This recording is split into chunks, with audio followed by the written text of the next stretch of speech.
Good afternoon, because it's right on noon. So, I'm Jocelyne Cesari. I'm very happy to start a new luncheon series to discuss the question of religion and nationalism across different case studies. The reason or motivation behind these discussions is the research I conducted for several years now, looking at the intersection of religious tradition and nation building in Syria, in Turkey, India, China, and Russia.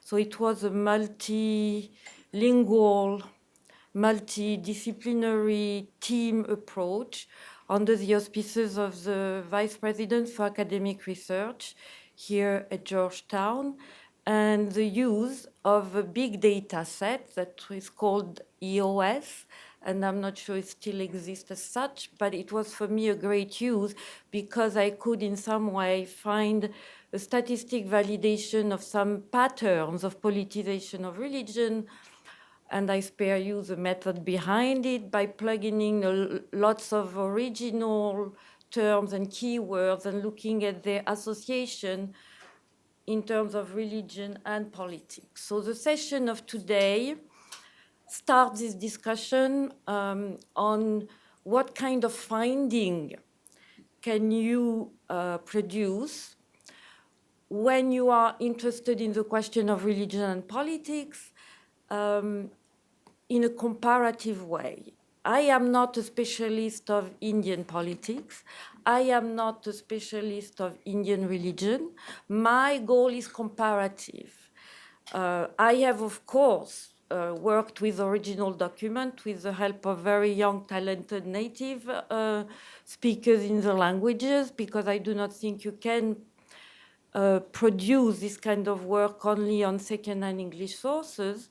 But the goal was, in fact, my initial motivation was that I've been working on Islam in different political contexts for a long time, and my work had led me to think that in order to understand the politicization of religion in modern time, especially in the Islamic context, you cannot stay away from the nation building and the fact that Islam became a modern religion by being also an element of the nation state and national community. So far so good. I exported this hypothesis across multiple cases, and actually, without looking too triumphalist, I would say that it works. So the goal of today is really to engage on this issue of religion and nation in the Indian case. I'm very aware that this is a very sensitive topic at the moment.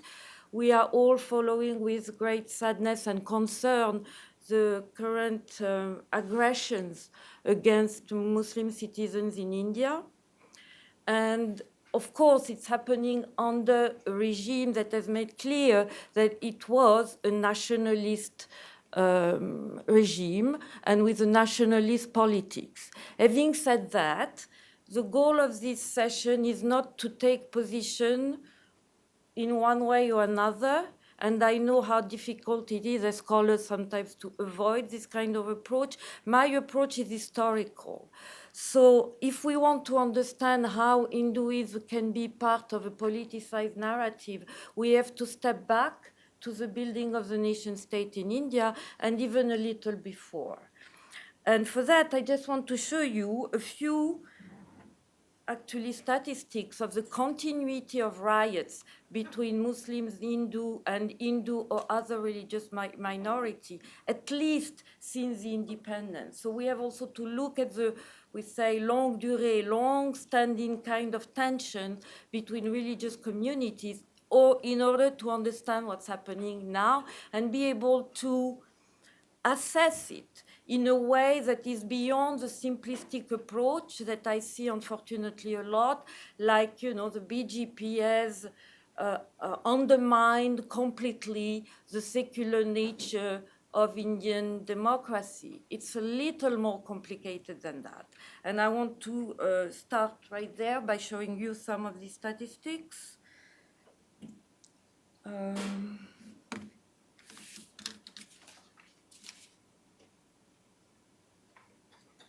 I can also, after that, put them in a place on the Berkley Center website where you can access to it. And what it shows is you have a continuous, and so the table are so big for this country that I had to break it down in several pages.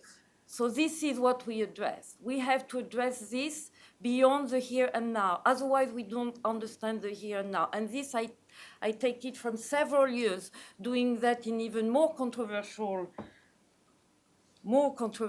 context, which is Muslim politics and radical Islam. So this is, you can, if you want, look at it at other time, but just to tell you that this is not just an opinion, it's based on this kind of fact that, as always, according to all international parameters, put India at risk in terms of intercommunal, as it is said, or interreligious conflict.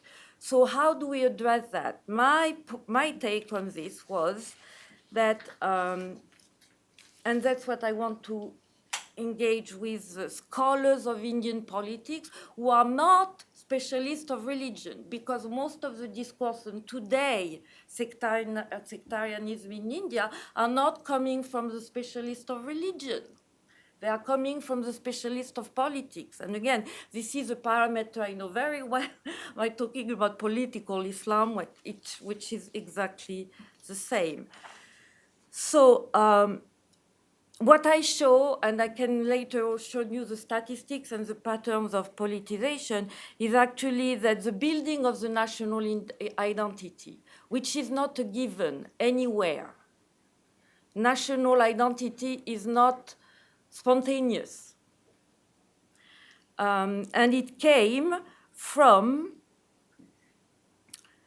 the deliberate work of elites, most of them Hindu with a secular background, and you can think of Gandhi, you can think of Nehru, and the goal was to create a national community that was both thought as Hindu and secular. Sounds paradoxical, but that's what it was, in the sense that the we as Indian, who are we, was a narrative that was plural, but at the same time completely couched in the terms of the Hindu traditions. So that's the paradox here. So what I show is that you can see a tension emerging between this narrative of the Hindu national community and the building of state institutions that have the responsibility to maintain a secular parameters to deal with all religion. And this tension was never completely solved since the foundation of India. And actually, you can read the exit of Pakistan as an example of crisis that was right there, not clear. Muslims didn't feel at home in the new India. And again, that's something that has been carried on from regime to regime with different outcomes. But the tension is foundational. And why is it? And this is something also that may be counterintuitive, but Hinduism, if you look at the discussion of different specialists of Hindu tradition, some will tell you that Hinduism is a post-colonial construct. Others will tell you that it's actually more complicated than that. My point is not to enter in this discussion, but to show that the moment there is an encounter with the East Indian Company and with the British elite, it triggers a discussion among Hindu elite of what is to be Hindu and what was a very decentralized, diffused way of being across different localities start to crystallize or amalgamate in something that we call, and Hindus call it, and Muslims in India call it Hinduism. While the first thing that surprised the British elite was the diversity of it. one of them note with a kind of disarray that what is called Hinduism here is very different from what is called Hinduism there. So what I show in my work is actually that the building of Hinduism as a modern religion went hand in hand with the building of India as a nation state. And again, we have here to disconnect the building of the national community and the building of state institutions that we tend to associate as being similar or with the same purpose. So what happened is that what was before dominant, which was local communities where the different religious traditions could coexist, and what was prevailing was the local identity. This local identity has not disappeared or have not disappeared, but they have been realigned along religious line and major cleavage like Hindu versus Muslims, which was not as obvious before the nation state. And this is a key factor that I also see emerging in other cases, especially actually in Muslim countries. So what I want to engage you on is indeed this kind of ambiguity and challenge. The political challenge in India is how does we belong to a certain religious tradition and we belong to the national community of India can clash. And it has always clashed because the Indian state is secular. So the distribution of power between groups will play out locally for a long time. The movements on which the BJP has built didn't come up in the last 20 years. They have been there even before the Indian nation state. And they were present also in the tension locally. So if we forget the local level of political power sharing and the fact that in some areas you see the tension religiously present strongly, and in other areas it's not there. And sometimes political scientists, sorry, I'm also part of the tribe, so I can hit on it, they don't get this local diversity because they look only at the state level competition for power. So you can have a very sometimes tense local distribution of power that doesn't reflect automatically in the state institution or in the competition at the state level. And it happened a lot under the Congress party. And this was not visible because the Congress presented a very unified secular approach that in reality was not as neat locally. What happened with the BJP, I think, is that what used to be a local competition has now reached the state level and has influenced the politics that are so much controversial now about the citizenship law, about the Kashmir policy. But all these elements were latent. You do not manipulate anything. You know, you come from a certain background. And so the point here is to reopen a debate on religion as part of the national identity in terms of belonging,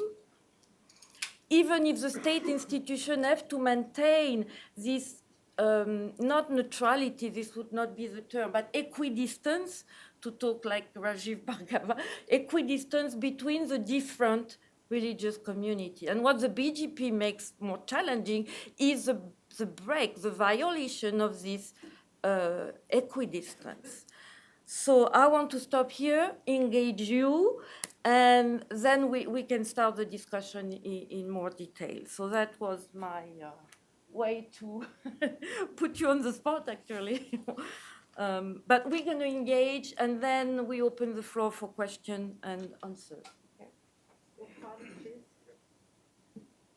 Well, good afternoon. Thank you, Jocelyne and the Berkley Center for inviting me. My name is Irfan Nooruddin. I'm a professor in the School of Foreign Service here at Georgetown and teach, among a bunch of different things, courses on Indian politics as well. But maybe my main qualification, if there is one, is I grew up in Bombay, India, and lived through the 1992-93 Bombay riots and saw this Hindu-Muslim violence firsthand in many ways.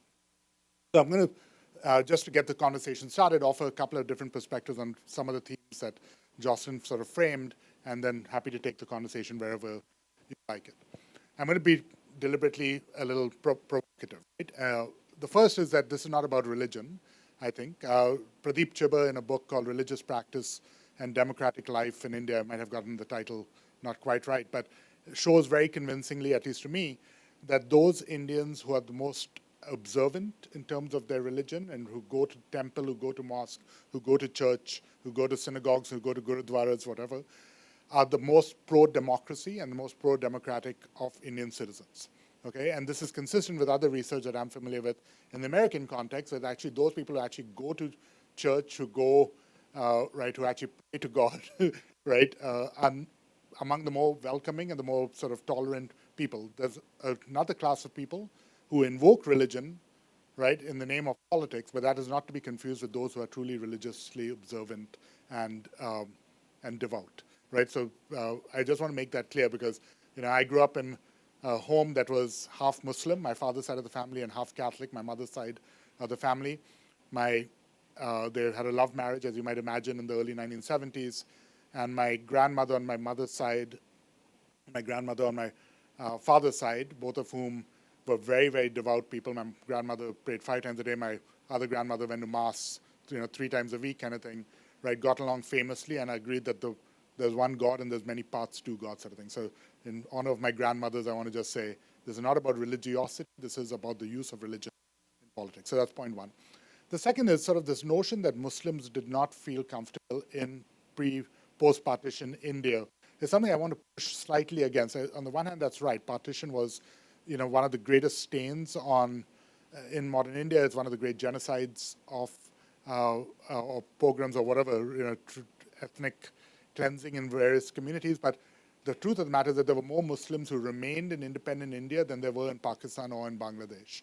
And this was true well into the 2000s when population growth in Bangladesh and in Pakistan in particular finally outstripped it. But even today, if the Muslims of India were an independent country, it would be the third largest Muslim nation in the world with over 200 million Muslims. So the bulk of Muslims, including my grandparents and their families, stayed in Lucknow and in Bombay and throughout India. So what was true is that in this moment of partition with tremendous uncertainty about what this would look like on the borders in particular, there was exodus in both directions, right, of Bengali Muslims moving to Bangladesh, of Punjabi Muslims moving to Pakistan and vice versa. And in that uncertainty, of course, a tremendous loss of life, in what I still think is one of the great tragedies of the creation, that moment of creation, that India and Pakistan have not come to terms with, right? There has been no truth and reconciliation. There's been there's still oral history efforts, but there's no real systematic way to come to think about what would justice look like. There is no museum to partition in India, right? Which is a glaring sort of absence in terms of the memorialization of that. So point 3, nationalism, right?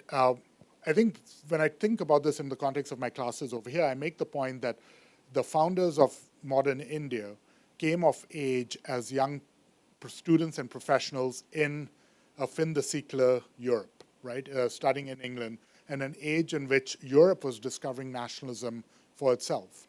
And that the notion of nationalism, and in particular national self-determination, in the aftermath of World War I, became one of the ways in which you could legitimate a call for independence, right? That what Woodrow Wilson and the 14 Points of Light essentially does in the aftermath of World War I is say that national self-determination is an international principle that gains legitimacy. And so for Nehru and for others, right, who had come of age, who were European in their mindset, in their education, the language of nationalism became a very powerful way to justify why the British needed to leave. What the content of that nation would be, what it would actually look like, how to define the contours of that, they were going to figure that out, right? But they knew that the idea of India, the idea of a national self-determination principle was one way in which to delegitimate British rule, British colonial rule, to justify why there should be independence for India. By the 1920s, as this begins to gain steam, the question becomes how to deal with the fact that all the precedents for nationalism coming out of Europe were largely uni-religious, or at least have very small minorities, right? And where the big fight, if at all, was between how to separate church and state, because the church was once the state, and now the question was how to separate it. That was not the case in India, right? In India, both colonial rule and the decentralization of religion meant that there wasn't a church, there wasn't a state religion from which you had to separate to get civilian rule of government. It was about thinking about what would a respect for religions in India look like. And in the 20s, as the Muslim League begins to, take form, get life as an offshoot of the Congress Party, right? And in counter reaction, this Hindu revivalist movement, the Arya Samaj on one hand, and the RSS of Savarkar and Golwalkar eventually on the other hand, it meant that the question really was, how do you assure Muslim minorities in India that they would be treated fairly and safely in modern India? But here's the key, at least for me, right, is that to think about Hindu as a monolith is to do tremendous violence and injustice to the fact that there is no such thing, right, as a Hinduism, and in particular that for lower caste Hindus in particular, and if you think about the framer and writer of India's constitution, B.R. Ambedkar, right, the real fight of India's constitution was to make sure that there wouldn't be upper caste domination over modern India. And so the real check that had to be imposed was against upper caste Hindus on behalf, not just of Muslims, but of lower caste Hindus as well. And so the big reform in immediate post-independence India is the Hindu code, right? To make illegal untouchability, to make illegal a lot of traditional upper caste Hindu practices on behalf of lower caste Hindus. To my mind, this is what we need to think about a lot more, right? Because when we frame it around Hindu and Muslim, I think we effectively cede to the Hindu chauvinists, to the upper caste Hindu chauvinists, the notion that there is in fact two communities and that the interests of Hindus are aligned against those of Muslims, when in fact, I think that's what we really have to fight against, right? Because it's not just a Hindu, it is an upper caste Hindu, it's an upper caste North Indian Hindu, right? It's a particular notion of an upper caste North Indian Hindu who speaks Hindi, who practices vegetarianism, which is not representative of 90% of all Hindus, let alone of the entire nation as a whole. So one of the things I think worth us talking about is sort of what is the model for such a multi-religious nation state. Yogendra Yadav, Al Stepan, and Juan Linz wrote this wonderful piece about, in the 1990s in which they argue that instead of thinking about the nation state, we should think about India as an archetype of what they call state nation. The state came first, and then the question was how to build a nation, a national community around it to legitimate the rule of the state, and that has been this constant evolution. I think what the big trade-off made in the 50s was that there was not going to be a uniform civil code, right? So India, unlike the United States, for instance, has a common criminal code, but has different civil codes that govern inheritance, marriage, etc., by religious communities. So Muslims have their own civil code, etc. This has become a real point of contention, and the Hindu nationalists have seized on it as essentially saying, why don't we have one law? To a lot of us who believe in secularism, one law seems intuitive, right? Why shouldn't India have one civil code? But of course, the proof is in the details, and the question is, what do we presume would be the basis of that uniform civil code? And the reason that a lot of secularists, a lot of minority communities oppose the uniform civil code is because of a fear that that civil code will enshrine a very particular idea of Hindu, upper caste Hindu domination, and that needs to be protested against. But on the flip side, we then have this conundrum of one nation state, one state nation, but with different civil codes governing different religious communities, which really sits uncomfortably, I think, with any way in which we're used to thinking about what a modern state looks like. And so it becomes a real point of tension in which political parties can point to differences, right? Why do Muslim women get, triple talaq, right? This notion of divorce in the Muslim community. the fact that the BJP was able to push that through and turn it into as if they were in favor of Muslim women, right, represents, I think, a failure of vocabulary on our part for thinking about how to talk about religious difference and the law in the context of a modern state. Final point, just for seeding a conversation. The point Jocelyne made in her opening remarks, I think, is critical, which is that most Hindu-Muslim violence occurs because of local machinations of political parties. This is a mafia. This is criminal activity. And so with some defense of my tribe, the political scientists, of which I realize you're also a card-carrying member, but a lot of the really good work that is being done now is really focused on the local dynamics. Paul Brass, in a book called The Production of Hindu-Muslim Violence, right, which is, I think, the reference, in my opinion, on this in this literature, really, through 35 years of fieldwork in Aligarh, shows exactly how violence is propagated and implemented by local level actors. Ashu Vashni, in his book Ethnic Conflict and Civic Life, does paired city comparisons to show that communities that are more prone to violence are also those that have segregated economic life, in which Hindus and Muslims do very different kinds of activities, but in those communities where Hindu business owners rely on Muslim labor, for instance, violence is far less likely because the communities have come to be codependent on each other. Ernest Sargenti and Anjali Bolkin, in a really, I think, sophisticated analysis at the city level, show that economic growth prospects at the very local level affect whether or not you get ethnic conflict. And so even the ugliness that has occurred in Delhi, right, hasn't really occurred in Delhi. It's occurred on the outskirts of Delhi in a very poor neighborhood that is a ghetto, right, and that was exactly the kinds of communities that have been prone to violence because criminal gangs can come, they enjoy impunity because the police and the bureaucracy look the other way until the violence has been sated, and then they kind of step in after the fact. No one will ever actually go to jail. No one will actually ever get punished. There'll be a bunch of what we call FIRs, first incident reports filed, but the odds that anyone sees the inside of a jail cell for any of the violence that has occurred in Delhi, I would be willing to take all your money and bet against whatever happening.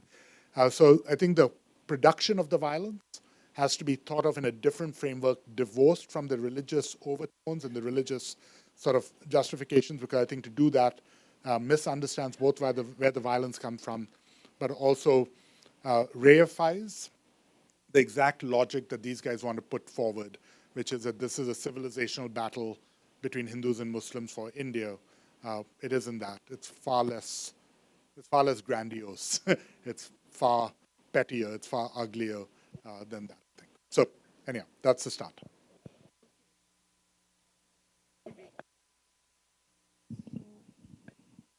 I would like to push back on a few points. First, I think religion is not the monopoly of the people who said that they are religious. This is a very Western Christian-centered approach to religion, which makes the person the center of the whole religiosity. And you're right, in all surveys, the people who are religious tend to be less involved in intercommunal fight. It's true everywhere. It's true also for Muslims, actually, outside India. But religion is not about the person. Religion is about a community. And this is eminently politic in the sense of Aristotle, about the polis. This is what the encounter with the West has done everywhere. I've shown this is fascinating to see how everywhere, when religion has things to say about the management of communities, especially locally, was displaced by the building of central institutions, not only political, but also religious. And so you see emerging this tension. Of course, people can pray and they can be members of plural communities, but there is always this question that emerges. Where is the boundary of my religious community? And I doubt that any religious person would give up on that, even in very secular countries like Europe or America. And what is my loyalty to the national community? This is a serious question to take into account. And it is not enough, but the political science is to say this is not religion. This is an immense strictly religious question that we tend to discard because we think that religion is also only the monopoly of the people, of the persons. And in this sense, religion has a lot to say, or the religious discussion, what is a community? This new configuration of building a nation, this was key. Actually, all the movements that are now promoting identity politics were built not in the pre-modern phase. They are a direct response of groups that say, this is what our community as religious community has to say about this new national community. And it's not just instrumentalization of elite. You do not mobilize people for a project just by a thin mobilization of elite. People are fighting with that. It doesn't mean that they are all radical, but this is a serious question to take into account. Yeah. So that's community. And so the real question to ask is, where the intersection of my religious community with the national community happen, and what is at stake here? And it changed the discourse. And you are saying that Hinduism, yes, you're right, it's multiple, it is still diverse. But at the same time, if you look at the national discourse and how Hinduism was brought into it, you mentioned the disadvantaged class, the Dalit. I mean, it would have been a good way to, and there were nationalists that were saying we need to address them independently of Hinduism. Didn't happen. They were subsumed into this vision of Hinduism, and that's what I think makes Hinduism political. The non-recognition of the class or caste system that puts some people at the margin. Everybody is Hindu and the others are not. That's, you see, even if people live passively or pacifically, this has consequences on the political gesture management of a community. And so I have other things to say, but I want to hear you. I don't disagree with any of that. I think what I'm saying is that this is my thinking on a lot of these issues is mostly dominated by, at least the framework of Benedict Anderson's imagined communities. So I think what is for me about thinking about India is that we talk about a fiction and having to invoke. I mean, I don't know what it means to talk about India, right? As if it's a real thing. It's a made-up thing. It's a made-up thing in all parts of the world, but as, I guess, an Indian, I'll be allowed to say that I think India is about as made up as they come. Right? I mean, there's a constant mention of what it means to be Indian and what it means to be Indian. And I think what Nehru's genius was recognizing that by trying to exert too strong a centrifugal force, you could explode this country, right? And so essentially it needed to be a lot of diversity that allowed the states to be much more dominant, allowed state things. So this entire idea of the community, right? What I'm against is that there is something as a Hindu community. I don't know what that is. I don't know where I would find it. I don't know who would be the representatives of the community, right? I know those who would aspire to want to be the spokespeople for it. I'm suggesting the political project of today's India is to reject these individuals. They can speak on behalf of something called a Hindu community. I mean, Ambedkar converted, right, and encouraged his followers to convert away from Hinduism to Buddhism. The fact that, India, in spite of all its, 5 millennia of the worst kinds of discrimination against lower caste uh, individuals, right, was able to get reservations in the Lok Sabha, right, back in the 1950s, is an act of complete political genius on the part of Ambedkar, and an act of incredible political bravery, in my opinion, on the part of Nehru to support and push that through. So the idea that let's subsume into a Hindu community at the national level of conversation flies for me in the face of the notion that there was a separate reservation of seats for members of the scheduled castes and scheduled tribes. If in fact they'd been able to be subsumed right into that, we would not have had that. We would have not had the Mandal Commission. We would have not had the reservations of the 1990s and 2000. We would not have had the political parties and the formation of political parties in states like UP and Bihar that explicitly reject the BJP as being representatives on their behalf, but in fact talk about the BJP and the forces that they represent being the exact thing that they're fighting against. The Samajwadi Party and the RJD in Bihar, right, or even Mayawati's efforts in Uttar Pradesh have as a core foundational of their coalition Muslims and Dalits together against upper caste Hindu domination, right? I mean, so I think just for the sake of the conversation, I do think my point is not that communities should not be considered seriously, and I agree with you that there's something about this individualization of religion that is a very Western sort of idea. But if we are going to take community seriously, then we have to, I think, ask who gets to decide who's the community, who speaks on the community, and how broadly do we define those. And the fact that we don't have stronger Dalit representation in our parliament, that we don't have stronger Dalit representation in the bureaucracy, in the courts, I think it's a true betrayal of India's secular credentials, even more so than all of that has been done against its Muslim minority. That's again, the imagined community is not a response, because we are all imagined communities. Here we are an imagined community, right? The imaginary, the narrative of who we are, any institution, Georgetown is an imagined community. What makes a difference in terms of a national community is who has the power in this imagined community. So it's not just, indeed it's constructed, but it does have consequences of who is legitimate in the fight for power. And I don't think that, to talk like George Orwell, everybody is equal in India in this regard. I mean, there is differences between the groups.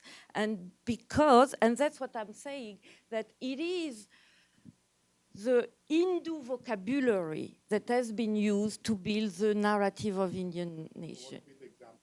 The flag, that was a big issue for Muslims that before independence. The symbols on the Indian flags are Hindu. There was a lots of discussion I read in translation about Muslims concerned that the way of greeting on a daily basis was based on some kind of Hindu tradition, and they didn't feel comfortable with that. So again, we are talking here indeed at the national level, and it gives this idea of unification that neglect or dismiss the local differences. But it is also part of what people are fighting for at the national level. That's why I make this difference between the national Hindu community and the diversity of people or communities locally. But the state, interestingly, has been central to maintain also this particular vision of unity.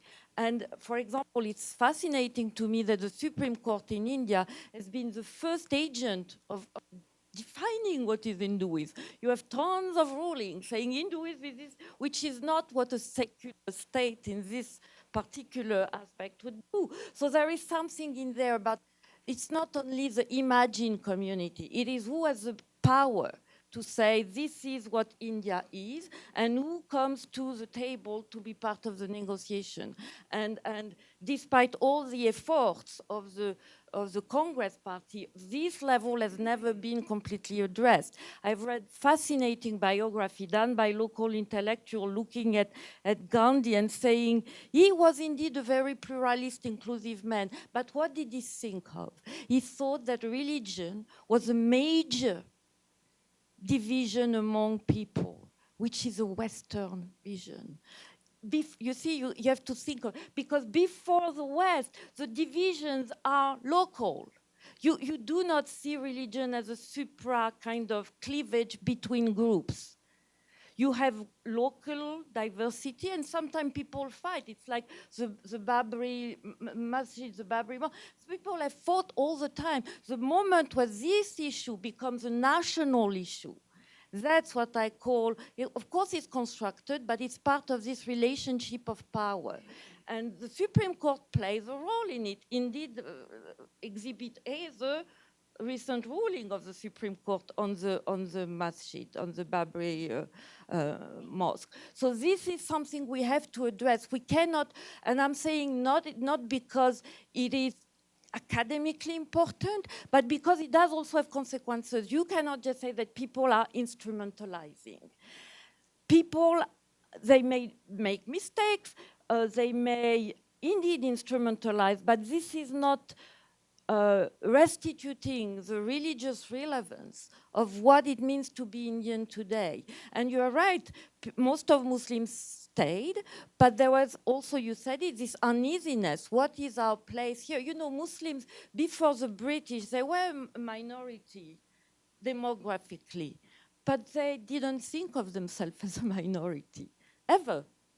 They were ruling the country. The Mughal were ruling the country. The moment the British came and say, oh, who are the most populous group? Oh, the Hindus. So we start counting. And that's the moment where the majority-minority division took place in the mind of people. Yes, it's imagined, but it does have consequences on the distribution of power. And that's my pushback on that. I mean,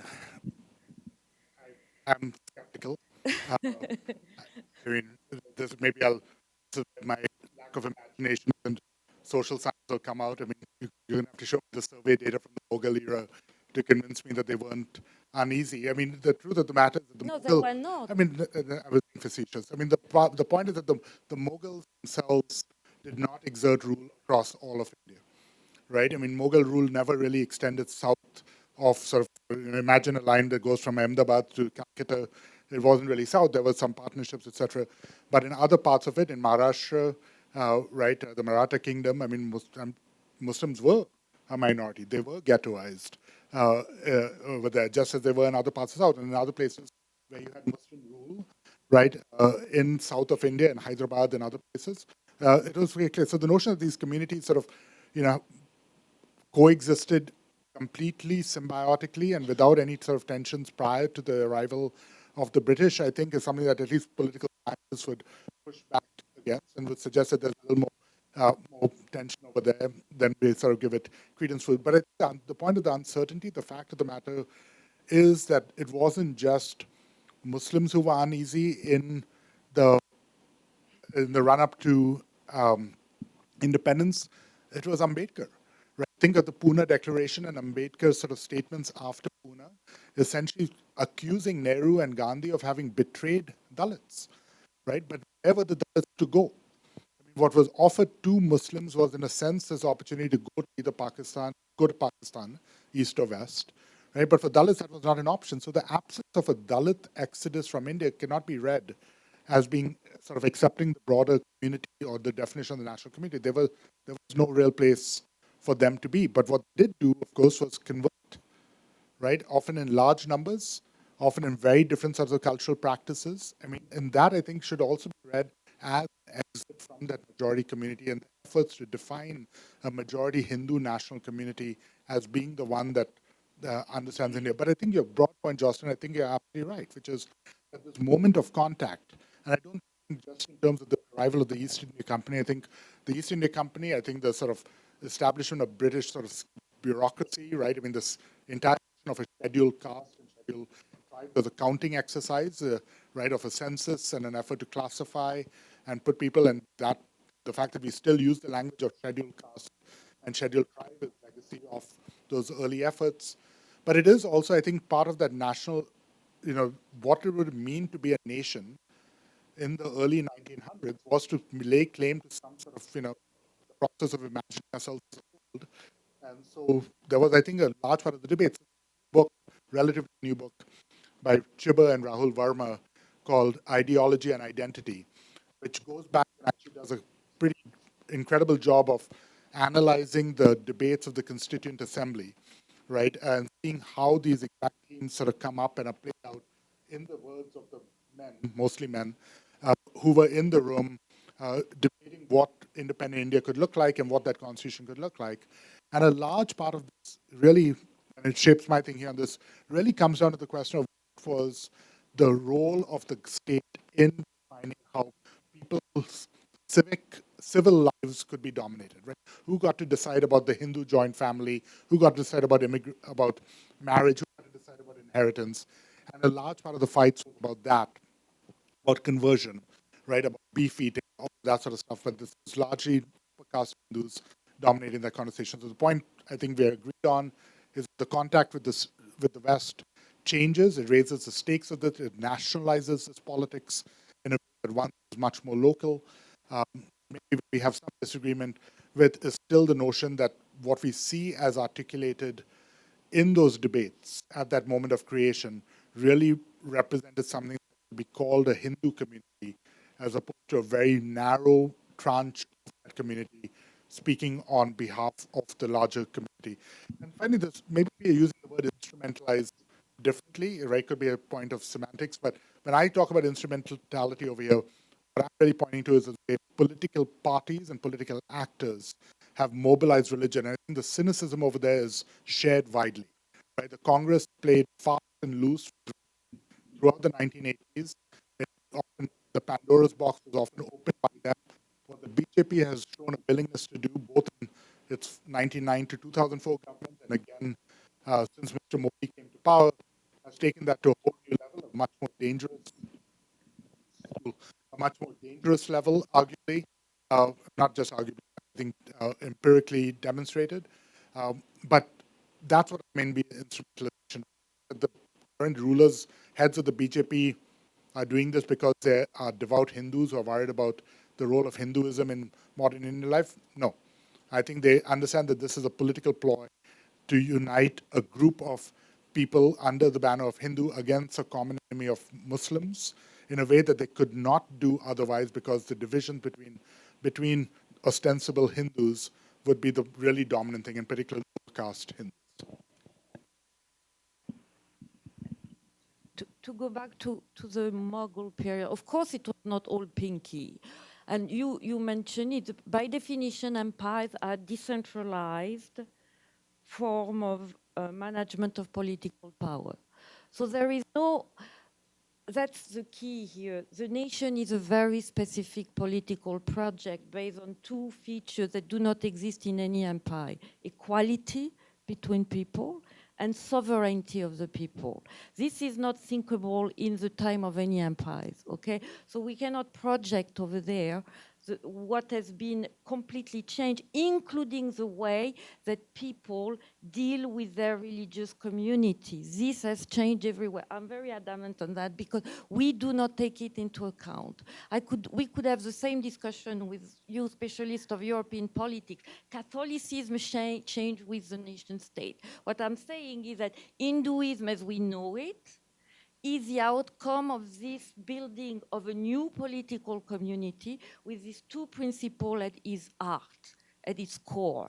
Meaning, and by definition, these two principles fly in the face of the caste system, of the hierarchy, including of Muslim. I'm not saying that Muslims were, equalitarian and sovereign, but this has changed everything. So what happened with the nation state is that Hinduism start to model itself along this line of a new community based on equality and sovereignty. And that's why the whole, what we call today these identity movements, they are not traditional, or they are not pre-modern. They are the direct outcome. They have a response based on these two principles for what is India, not only as a religious community, but as we, a nation, are. And that's what as to be taken into account. So does it mean that everything is homogeneous? Obviously not. And that's where we do not take into account enough that also the building of nation state led to a redistribution of power locally. What used to be decentralized, meaning of course there were tensions between groups, nobody will deny that, but they were also solved locally. Either for the best or the worst, but today any kinds of local tensions imply a national response. That's what I was mentioning with the Ayodhya site. I mean, this site has been in dispute before the independence, but the equilibrium was always found locally. Today, and that's why the BGP benefit of it, let's forget about instrumentalism, you need a national stand on it.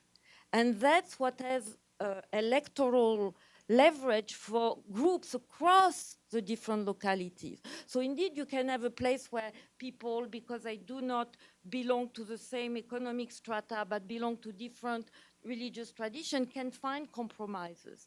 In other places, they cannot. But the fact that it's not homogeneous, that there is variation, makes by definition the instrumentalization or the fact that religion is a proxy for something else not relevant. It means that the instrumentalization of religion happen also in this verticality. And so you could find tons of examples of the Indian, of the Congress Party people going to different localities and being applauded by this or praised by this nationalist movement when it was convenient for them electorally. What is fascinating to me is that with the BGP, something happened that was not there before, a sort of alignment between local grievances and state policies. What the Congress still allow was, of course, there are local grievances and people can fight, but we maintain a sort of secular culture at the national level. It seems to me that the BGP is infringing on what was the secular way of being India. You see, in the sense that it is pulling at the national level and in state policies. Claims that remain or used to remain local. For me, again, the fact that the Ayodhya mosque has become a major element of the platform, electoral platform of the BGP. And I can show you, this is showing statistics. If you want to see the importance of identity politics and why it's going to play, it's played on contested sacred sites. It's played on power sharing locally. And we're talking about the Muslim, but you see it with the Sikh, you see it with other religious minorities. And it also, that's why I like what you mentioned, the family law, the women body is a site of contestation. And here I am in familiar territory because it's the same thing across Muslim countries. You know, the women body is contested. So because you said why there is the law was indeed part of this vision. Each religious group allow its own religious regulation. At the same time, and that's why India is fascinating, because there is also the recognition of individual rights. So you have groups, some group would say, we want the law as recognition of the Muslim rights. And at the same time, women would say, you know, we are also individual citizens, Muslim women, and we want to be allowed to operate outside the Muslim law. And that's why the BGP is using that. I don't think it does it in a secular, with a secular objective. But the fact that it's using it shows that this idea of equality, that's what has changed the Hindu tradition. Nobody think out of the parameter of equality. Even the identity politics. It means even the one who do identity politics. It doesn't mean that everybody is equal, but it means that in my group, the way I see equality has to be the dominant way. Yeah, I mean, just to be clear, I don't think the BJP has ever done anything in the interest of secularism, right? And those words don't go together in my mind at all. So that wasn't clear. Let me just be very explicit about that. But you know, the Ayodhya issue was reopened by Rajiv Gandhi in the 1980s. Right? It was then taken advantage of by L. Advani and Vajpayee. In for those of us who remember the awful uh, fall of 1992 with what they call the Rath Yatra to Ayodhya. It was then sort of in completely different ways by the Shiv Sena, which doesn't really uh, even pretend to be a Hindu party, right? It's a regional chauvinist party in riots in Bombay, etc. What happened in 2002 in Gujarat was a completely different sort of triggers as well. But I think this point you just made of sort of one of the interesting things is sort of the language of equality and the ways in which that equality is sort of then pushed down our throats, right, in a very particular manner, because it becomes such a powerful political principle. Who wants to argue against equality, right? And especially when the defenders of difference are not particularly people I want to be defending either. I mean, a bunch of mullahs, sitting in Bombay and Hyderabad and Lucknow trying to argue that Muslim women should be treated in a particular way because that's what is the defense of Islam in India. I've got no truck with that either, right? I mean, so part of the issue over here is that the inequalities and the discrimination are so layered on top of each other. The intersectionality, right, of Muslim women is something we don't really have a vocabulary in Indian politics to talk about, right? Who speaks for Muslim women, right? Not who speaks for Muslims, who speaks for Muslim women, who speaks for Dalit women, who speaks for Hindu women. These are voices. So I think the point about women's bodies being at the center of this debate, right, and of this entire fight is a critical one. It's something we need to do a lot more writing, a lot more research on. We need to elevate the voices of people who are making that point for a lot longer than I was of it, right? Even, but I think that's a critical one, right? I mean, that we can't understand a lot of this debate about the Uniform Civil Code unless we're willing to grapple with the fact that there are very few people speaking on behalf of women's interests, and that we allow a lot of men on different sides to own the space given to them by religious authority to speak on behalf of their communities. And I think that's mainly what I wanted to come here and say, is that I think the hard part for me is thinking about what the right vocabulary is that both allows for religion to have the ideational power that it does in terms of defining how people think of the communities they belong to, and as you put it nicely, that it intersects with other communities to which they also have a belonging and an identity, right? While not ceding to the very few men who sort of sit in positions of authority in these hierarchical, patriarchal organizations, as if they get to speak and define the terms of debate. So it's both to, I think what I'm really incapable of doing, but trying to sort of just argue for is that I'm willing to say both that religion is not the enemy of nationalism and needs to be thought of in the context of a modern state as being intrinsic. We have to give it the agency it deserves, but I'm not willing to sort of suggest that. I guess where I'm uncomfortable is when we then say, the Hindu community or the Hindu voice, because the BJP even today, at the height of its power, won 39% of the national vote, right?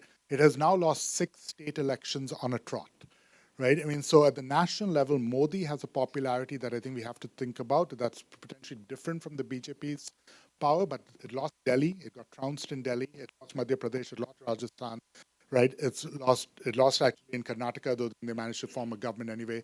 It lost in Goa, but they managed to form a government anyway, right? So I think there's an interestingness to even this current political moment about what should we make about the rise of the BJP, right? That I think we could overdo it and overinterpret the success of the BJP as if they've got a public consensus around some of the ideology, as much as that this is the collapse of an opposition. This is an incompetent, ineffectual Congress party. That state-level regional politics has come to dominate in ways that we're still trying to figure out exactly how we should think about that. But one has to be optimistic, and India's shown a willingness to give governments a second chance, but not a third, right? And maybe that will happen in India as well. But I do think that at the national level, there's a real debate as to what the credible national alternative looks like. And at this point, a lot of Indians who are not comfortable with the BJP aren't seeing what that alternative is that they're supposed to choose is. And that's unfortunate for India's democracy, I would argue.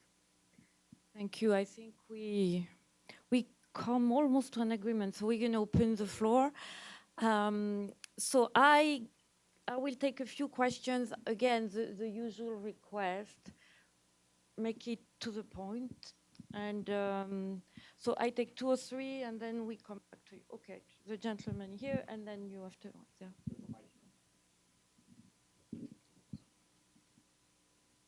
Hello, my name is Utsav.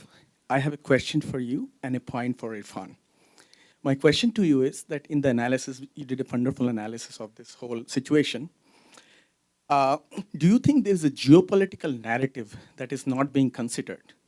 The narrative being that there's a big portion of modern day Hindus in India which actually believe, and this is because of globalization, believe that for 1.2 billion Hindus in this world, there is no safe haven between Bosnia to Borneo other than India. That's one question for you. The point I have for you is that I think you misrepresented a lot of things here. One of the facts being that BJP has one of the highest number of parliamentarians from the Dalit and the scheduled tribe community in the last 2 elections. And even in 1999, they had also the highest number of percentage, proportional. So that is a misrepresentation. So I think your narrative about Dalits, you overdid it a little bit. I understand you don't like BJP. So that's the point. So the question. The gentleman here. So my question is, what do you think the presence of the Dalai Lama in India, is it a curse or a bless to the Indian religious, political, scene? Take one more if there is. Oh, yes, there is a hand over there. When I look at the situation in India, I have to look at it through Pakistan. And I would recall the essay by Lord Acton, the essay on nationalities, in which he pointed to the growth of nationalism in France. Nationalism was mentioned. France was in conflict with Germany after the French Revolution. This gave rise to German nationalism. And Acton predicted that Germany, having absorbed the nationalism from France, these two countries would collide in the future. The essay was written in 1862. After Zia came to power, Pakistan became more extreme, and we encouraged it during the Afghan war. I was in India and Pakistan in 1990. You could already see the concern in India about the rise of communalism. I look at the interaction between the two countries, both of which are becoming more extreme. And I think back to Acton's essay. And then I will address. Um, so I think I'm going to agree, and that's fine, but appreciate your question. No, but the point, the point was implicitly a question at so many points. Uh, it is true, but this is what I call the political genius of a baker. By making constituencies reserved, it forces parties have to nominate a member of that from that constituency, or they won't have someone elected. So if you go back and look historically, whenever a majority party comes to power, they're going to have a larger number of Dalits represented, because the whole point of being a majority is that you won more seats, which means that you end up winning a proportionate number of seats over there as well. But if you can identify for me the number of the cabinet ministers and other ministers who are from Dalit, or which part of the RSS ABVP establishment represents and incorporates voices in it, then we can have a conversation as to the degree to which that characterization is incorrect. But I do think it's true, and your point well taken over here, is that part of the BJP agenda in the last 10 years, I think arguably increasingly successful, is to represent to Dalits, young Dalits in particular, that the future, that their economic prospects, that their economic opportunities will be greater if the BJP is in power.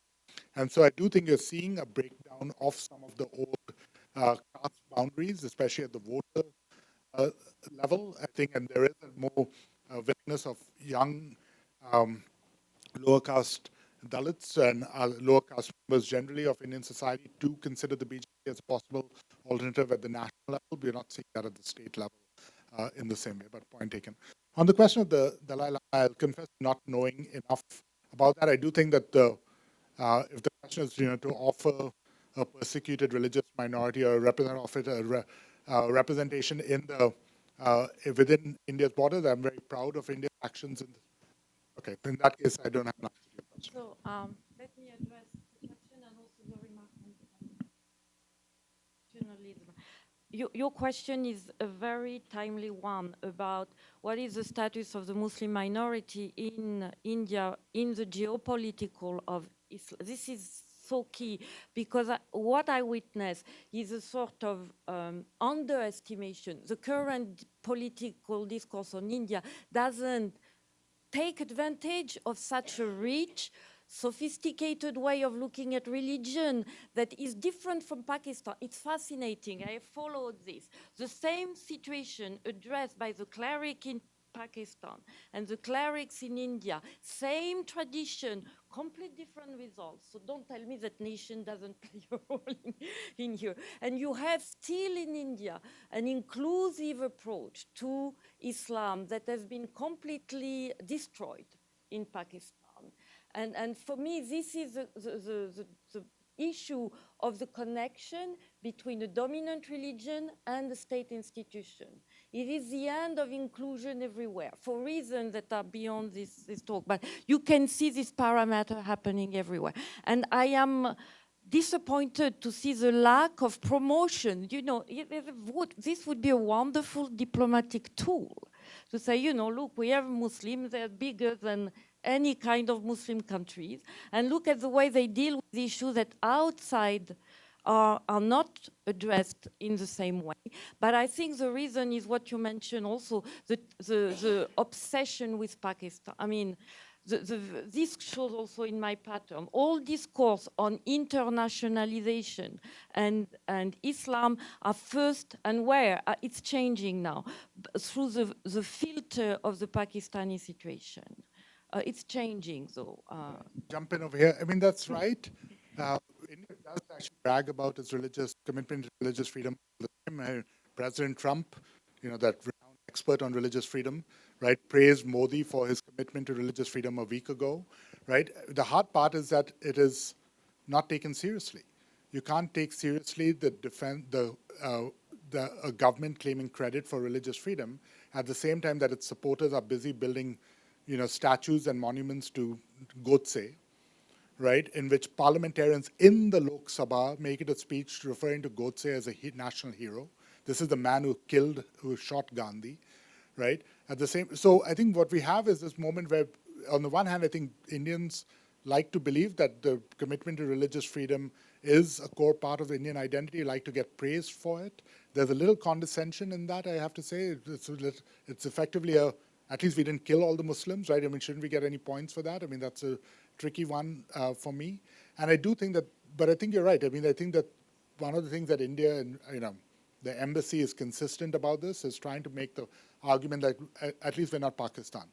That strikes me as a low bar on the question of religious freedom for a country that has, in the first sentence of its constitution, a commitment to secularism, which, to Pakistan's point, wasn't that. Pakistan was founded with a very different political imperative, a different political principle. I'm not suggesting that anything that Pakistan has done to religious minorities, including Muslims that are not part of the dominant religious dispensation, have suffered, but I don't think that India should be setting its benchmark against what Pakistan does. India set its own benchmark, and by every account, in my opinion, it has disappointed in that. Is it still a great place? I mean, again, I'm half Muslim, half Catholic, right? I mean, I've got cousins who are Hindu. It's a very, I mean, my family in many ways represents to me what India is and can be, right? But I was very conscious growing up as a religious minority in a country. It's still a great place to grow up, even if with those religious minority affiliations. But I grew up in a very educated family, a very middle class family.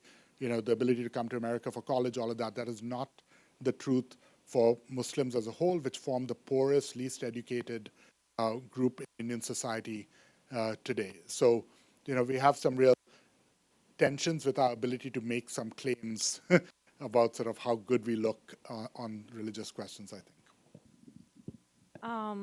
I have a lot to say, but I need to take questions. Yes.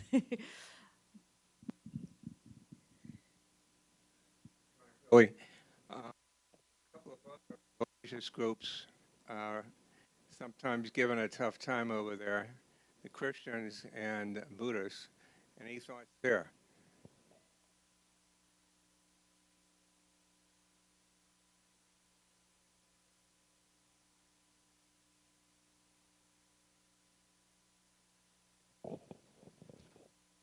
Thanks for that. How do we think of Kashmir, and how does that fit into everything we've talked about today? I know I've asked you that before.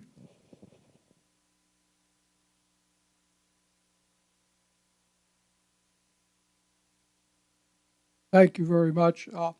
I have a kind of general question, and either or both of you can respond. But first, excuse me. The first is that it has been suggested that there are a number of Hinduisms. And the first part of my question is Hinduism a religion? It seems relatively easy for Hindus to convert to another religion. How does one convert to Hinduism?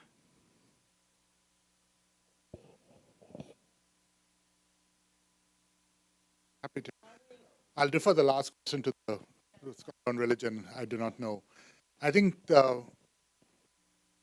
religious minorities, as talking in Christianity and Christians in particular, have come under, I think, a much more increased targeting as the BJP's rise and as the rise of Hindu nationalism and Hindu fundamentalism in India has grown.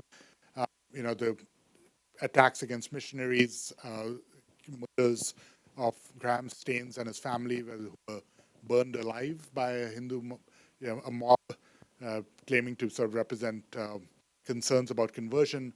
The government's implementation of what they call the FCRA, the tightening of the FCRA Foreign Contributions Regulatory Act, has been largely targeted, in my analysis, at Christian organizations or organizations affiliated with Christian missions.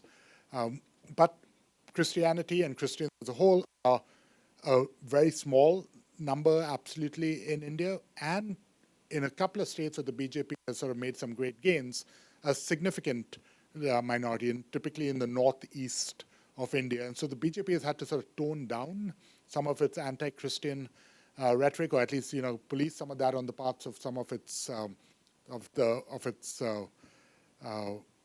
workers, because it is an important part of the political calculus and the electoral arithmetic in the northeast. So, political scientists, so I tend to see things through the lens of, political coalition building. But in the whole, I think, if we're not paying attention to sort of the FCRA and the way that that's been used, you should, if you care about sort of the treatment of, in particular, Christian minorities in India. I think the question about Kashmir is a very hard one. On one hand, this is ostensibly about religion. This was the one Muslim majority state in the country that lost its statehoodness in, overnight on August 5th of last year. But it's interesting, and to go back to a point that Jocelyne made that I think is worth, is thinking about the way in which the rhetoric of equality was used to justify this, right? In particular, Article 370 and Article 35A of the Constitution, which Article 370 gave different political status to Kashmir in terms of some of the jurisdictional issues that fell to the state government relative to the center. But Article 35A was an article that limited the ability to buy property in the state to those who were not of Kashmiri descent, but also, and this is important, but also limited the inheritance of property in Kashmir to women if they married outside a non-Kashmiri. So a Kashmiri man who married a non-Kashmiri could inherit his land and keep his land. A Kashmiri woman who married a non-Kashmiri lost her claim to that land, right? Now, part of this was, I can tell you the justification. The justification was a concern that if you allowed non-Kashmiris to buy land, you would get essentially a settler movement, right? You'd have people come and buy land in. That would change the profile of the state and that it would no longer be Muslim majority. But the fact that you had this gender discrimination baked into that article allowed for the BJP and its supporters to represent the revocation of this as a victory for Kashmiri women, right? And as a victory for, by extension, therefore, Muslim women. So I think one thing I want to just again say is that India's implementation of its efforts to be secular, of its efforts to be pro-minority, were also done in ways that were not always well thought out, that were somewhat reactionary, that were often dictated by, vested interests within the religious minority communities. I think the real question to ask ourselves, if we do this all again, and we agreed on first principles that minorities needed protections, that they needed their own civil code, right, so that they would not just have a civil code. We don't have to agree with that, but let's say that we thought of that. Would we necessarily have had the Shah Bano case of 1986? Would we have necessarily allowed Article 35A to have been passed away? Would we have allowed for the Muslim personal board, right, dominated by men, to make decisions over the bodies of Muslim women? And arguably, I would like to think that we would say no, that we can agree on those principles, but the way we would have implemented those laws would have been different, and that potentially would have reduced the space available for the Hindu nationalist movement to claim the banner of equality, to claim the banner of, political representation, etc., to justify all of this. The other part of it is where Kashmir is concerned. The truth of the matter is that, Kashmir, I think for me, the everything about Kashmir makes me sad, right, at this point. But the sad part is not necessarily the revocation of its statehood or not. It is that at this point we have got mainstream political leaders under arrest without being charged, without any of the regulations of a of a democratic republic for 7 months and counting, without any attention to that in the mainstream press or any of the news outlets. Kashmir came, Kashmir happened, Kashmir is gone, right? Kashmiris will continue to be under lockdown without internet 7+ months, right? And we could look at any newspaper in India today, and for the last month and a half, and there's not a mention of this. That strikes me as a real tragedy of India's democracy where Kashmir is concerned, not particularly whether the state legislature has the ability to spend money on some things that it once did or once didn't. That I think we end up focusing on the wrong questions. I'll leave the conversion question to you. Yeah, this is another pattern that I found in this approach of what is politicized. The conversion issue locally is a huge one. And again, talking about imagined communities, Hindu have also propagated this fear that has not been validated by court ruling, actually, of Muslim groups taking away Hindu women and converting them or including them in Muslim family. So we have here a strong, again, it's religious, but it's also political. And it fuels the tension between the so-called Hindu versus Muslims. The question is Hinduism a religion? We need to do another seminar on that, because there is 2/3 of the religious studies on Hinduism discuss this question, in the sense that some would say it tried to reforge or reshape itself on the model of Christianity with scripture, with a push towards the Vedantic, which is only one thread of Hinduism, but it has been nationally presented as the real or the dominant way of being Hindu. But you are right, the Hinduism doesn't go without a caste system, which is a social organization. And the fact that officially it has been abolished doesn't mean that the boundaries are still not there. And it means then that getting into this kind of social hierarchy is a real challenge. So you see how here it's also hard to disconnect community and religious belonging. So yes, Hindus see the conversion out as an issue, but they see it because of distribution of power locally between different religious groups. The question of getting into Hinduism, unless you can say something about that, has not been, maybe you want to say something, has not been as central in the discussion I have witnessed. You want to say something about it? The mic for the gentleman.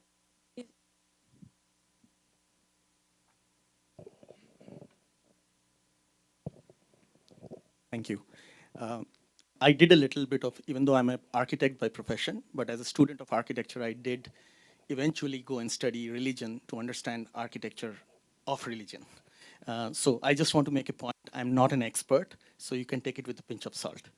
So regarding Hinduism as not being religion, there has, as she mentioned, there are a lot of arguments that are made. But I believe that those arguments are made if you want to look at religion from the prism of Judeo-Christian, the Abrahamic faith systems. So if you define religion in the nature of how Abrahamic faith systems are, then you will find Hinduism to be somewhat, parts of it to be somewhat outside it. But if there is a broader modern definition of what religion is, what sacraments are, what rituals are, what scriptures are, what contemplative practices are, then Hinduism would be a religion as well. The earliest mention of scriptures as defined in Hinduism come from before Christianity, and you can see that in a place called Vidisha in central India, where there's a pillar built to the Hindu god Vasudev, who is the father of Krishna of Bhagavad Gita, by a Greek ambassador, the Indo-Bactrian Greek ambassador, called the Heliodorus column. This predates Christianity by about 200 years. So I would quote that as an example of Hinduism being an established religion, with established sacraments and practices, coming from a non-Hindu who converts to Hinduism, because Heliodorus was a Greek. Throughout history, there have been examples of many ethnic communities, including the Huns, who in the Western world are quite disliked, and from the Catholicism perspective and how the Huns invaded Europe. There are records of Huns actually converting to Christianity, to Hinduism, during the Heptalite period, around 7th century, 6th to 7th century Common Era. So there are records of such conversions, especially in Malaysia, Indonesia, and Bali. There are a lot of historical records, local traditions, shamanistic practices actually becoming Hindus. Same in Cambodia. So in fact, the world's largest Hindu temple is not in India, but in Cambodia, Angkor Wat. So I can cite examples. This is, as she said, is a separate conversation, probably a separate presentation. I'm not saying this as an expert. I'm just giving some examples. Thank you. I take a few more questions and then we're going to wrap up. If there are any more questions.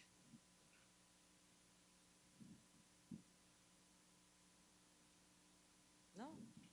Yeah. I was just wondering, when you were mentioning Gandhi earlier, and his Western influences. Oh, sorry. Gandhi's Western influences, theosophy, and some of those things that brought him back to a particular type of Hinduism. And I guess I was just wondering, I always thought of him as having a vision of a pluralistic India, not a secular India. And I don't know if that's, if those words, if you could say something about that, the tension there. That's the point. The secularity of India is plural. By definition, I always have this joke. If we think of secularism, we think separation of religion and religious organization and state, privatization of religion and decline of personal religiosity. On any of these accounts, India is not secular then. There is no separation. There is indeed what the state called its equidistant position vis-a-vis different religions. So it's not separation. It's a form of attempt of what's called fairness and recognizing the needs of religion and also trying to ponderate with the different inequality between religion. It's quite, I mean, if you, secularity in India, again, is a fascinating topic because it's very hard to manage. But so you can be secular and pluralist as long as you try to treat all religion fairly. The moment you break this attempt to fairness, and that's the critique that is made at the BGP right now, you are not secular anymore. Meaning the moment one religion try to take over state system and the state legislation, or the state privileges one religion, this is problematic. But again, this is not specific to India. You can find other cases as well. So you can be plural and secular. Secularity doesn't mean elimination of plural or recognition of diversity of religion. This would be true more in Europe than it is actually in most of other countries. Even in America, I don't think that secularity is negation of plurality. Yeah. I'm not a Gandhi scholar at all. I think the problem with saints is that they're saints, right? I mean, and so we imbue to them all the things that we wish they had said and wish they had thought. I mean, Gandhi's own thinking about what it meant to be a nation state, a modern state, was very complicated. I mean, this is somebody who argued for the dissolution of the political party, so we could go back to in villages and village community. There were blind spots where Gandhi is concerned on gender, on religion, on caste, right? Even at the same, he was a man of his time. He was a very evolved individual. I do think of him as a saint. I mean, when I talk to my students, I say, If there was going to be an Indian Mount Rushmore, and right, in ignoring the, I mean, I'm just going to confess to the gender misrepresentation here, but my three nominees for that would be Gandhi, Nehru, and Ambedkar, right? But if I had to choose only two, it would be Nehru and Ambedkar, right? And not Gandhi in that. But that's my, right? It's my Mount Rushmore. I get to pick. So I do think with Gandhi, therefore, the entire question of sort of how he would have thought about sort of what ended up happening a decade later, right, with the entire debate about the Hindu code, about the debate about sort of reservations, it's not clear what he would have thought. But I think the last point that Jocelyne makes is a critical one, which is that India's understanding and use of the word secularism flies in the face of our gut understanding of it. So, and this entire question of elevating is also complicated, right? I mean, so take something like the Hajj subsidy, right? I mean, the Indian government would give a subsidy to Muslims who their Hajj pilgrimage. This has been thrown back in the face of those who defend India's commitment to secularism as being a very clear example of unequal treatment of religious groups in terms of the state, right? In terms of funding and the allowance of particular kinds of religious schools and their receipt of state funding. Now, those who would argue that this is consistent with secularism would suggest that in the face of, long discrimination against religious minorities of lower caste, that the state's efforts to do more for certain groups as a way of ensuring that those citizens could live their faith, right, making Hajj, for instance, is consistent with the broad and enlightened understanding of secularism.